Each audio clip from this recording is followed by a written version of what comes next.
Something is happening to Ella's bow, and she doesn't know if she should be grateful or terrified.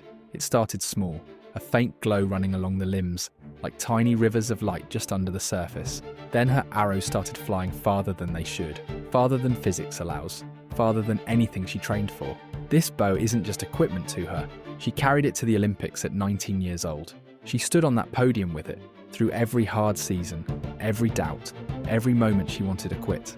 This bow was the one thing that stayed the same, and now this world is rewriting it. Nobody in town can tell her if the magic's seeping into the wood and carbon fibre is a gift or a warning.